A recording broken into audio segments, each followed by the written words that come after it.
দেশে কারফিউ শেষে কর্মব্যবস্থায় ফিরছে মানুষ। এ নিয়ে বিস্তারিত জানাতে খুলনা থেকে যুক্ত হচ্ছেন সহকর্মী নূর ইসলাম রকি।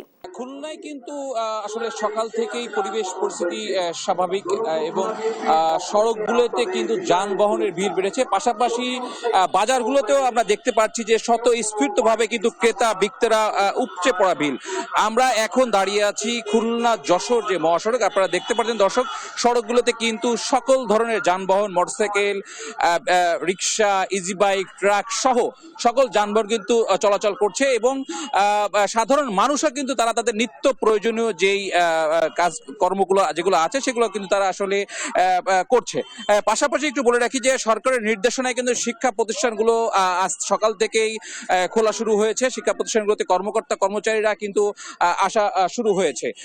এছাড়া আমরা যেটা ঘুরে দেখেছি যে সরকারি প্রতিষ্ঠানগুলোতেও কিন্তু কর্মকর্তা কর্মচারীরা আসা শুরু করলেও একটু থমথমে অবস্থা বিরাজ করছে। তবে সাধারণ মানুষের যে বক্তব্য সেটা হচ্ছে যে কারফিউ শিথিল হওয়ার পরে মানুষের মধ্যে কিন্তু একটি আসলে প্রশান্তির দেখা মিলেছে, যার কারণে তারা কিন্তু সকল ধরনের কাজ নির্বিঘ্নে করতে পারছে। শিশুদের শিক্ষা প্রতিষ্ঠান খুলে যায়, অভিভাবকরা আনন্দিত। পাশাপাশি যারা ক্ষুদ্র ব্যবসায়ী, মাঝারি ব্যবসায়ী আছে তারা কিন্তু দীর্ঘদিন কিন্তু আসলে বিভিন্ন ধরনের টানা দোটানায় ছিল, সেই টানা দোটানাটা কিন্তু ছেড়ে আজ থেকে কিন্তু তারা উন্মুক্ত ভাবে ব্যবসা করছে এবং খুব ভোর থেকেই কিন্তু আমরা দেখতে পাচ্ছি যে রাস্তার পাশে যে ব্যবসা বাণিজ্য গুলো আছে তারা কিন্তু ভোর থেকে রাস্তায় নেমে পড়েছে এবং ক্রেতা বিক্রেতাদের ভিড়ে তারা কিন্তু সন্তুষ্ট।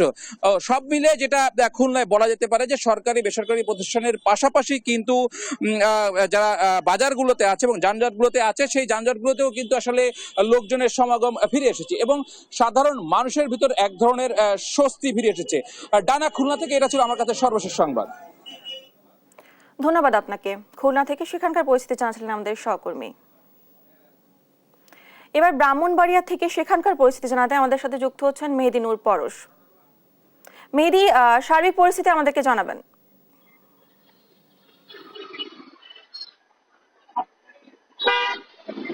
হ্যাঁ ডানা, গেল কয়েকদিনের চলমান অস্থিরতা কাটিয়ে এখন কিন্তু পরিস্থিতি অনেকটা স্বাভাবিক হতে শুরু করেছে।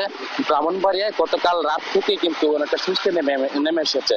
আমরা সকালের পর থেকে সাধারণ মানুষের যে জনজীবন আমরা অনেকটা কিন্তু সাধারণ স্বাভাবিক যে ছিল সাধারণ দিনের মধ্যে তেমনটা কিন্তু আমরা লক্ষ্য করেছি। আমি এখন যে সড়কটিতে আছি শহরের একটি ব্যস্ততম সড়ক হাসপাতাল রোড এলাকায়। এই এলাকায় বিভিন্ন শিক্ষা প্রতিষ্ঠান, ব্যবসা বাণিজ্য দোকানপাট রয়েছে, সেগুলো কিন্তু একটা কর্মচাঞ্চলতা ফিরে এসেছে এবং বিভিন্ন শিক্ষা প্রতিষ্ঠান খুলে দেওয়ায় শিক্ষার্থীরা কিন্তু তাদের শিক্ষা প্রতিষ্ঠানে আসতে শুরু করেছে। তবে যেসব সরকার যে নির্দেশনা দিয়েছিলেন গতকাল থেকে যে তাদের একটা যে বিভিন্ন সরকারি বেসরকারি দপ্তর সেটি কিন্তু খুলে দেওয়া আছে, সেখানে কিন্তু কার্যক্রম চলছে। তবে সাধারণ লোকজন আমাকে জানিয়েছেন যে তাদের মনে এতদিন যে একটা আতঙ্ক ছিল সেটি কিন্তু অনেকটা কাটিয়ে তাদের মধ্যে একটা স্বস্তি ফিরেছে। তারা মূলত একটি শান্তিপূর্ণ একটি সুন্দর বাংলাদেশ চান, তারা সেটি সকলের কাছে কামনা করছেন। তো এই যে আমি যে সড়কটিতে আছি এই সড়কটিতে দেখতে পাচ্ছেন যে সকাল থেকে এখানে যে যানবাহনের যে চাপ, যে মানুষের যে আনাগোনা অনেকটা বেড়েছে। তারা কিন্তু তাদের যেসব সাধারণ মানুষের যেসব যে কার্যক্রম তারা কিন্তু চালিয়ে যাচ্ছেন এবং বিভিন্ন তাদের স্থানে যেসব জরুরি কাজ তারা কিন্তু ইতিমধ্যে বের হয়ে তারা সেসব কাজ করছেন। তো তবে সার্বিক পরিস্থিতি যে আমি বলি ব্রাহ্মণবাড়িয়াতে সব ধরনের সবকিছুতে একটা স্বস্তি নেমে এসেছে। ইতিমধ্যে কিন্তু সেনা আইন শৃঙ্খলা পরিস্থিতি রক্ষায় কিন্তু যে সেনা সদস্যরা কিন্তু নিয়মিত টহল দিচ্ছেন। এ ছিল আমার কাছে সার্বিক ব্রাহ্মণবাড়িয়ার সার্বিক পরিস্থিতি নিয়ে। ধন্যবাদ আপনাকে। ব্রাহ্মণবাড়িয়া থেকে সেখানকার পরিস্থিতি জানাচ্ছিলেন আমাদের সহকর্মী।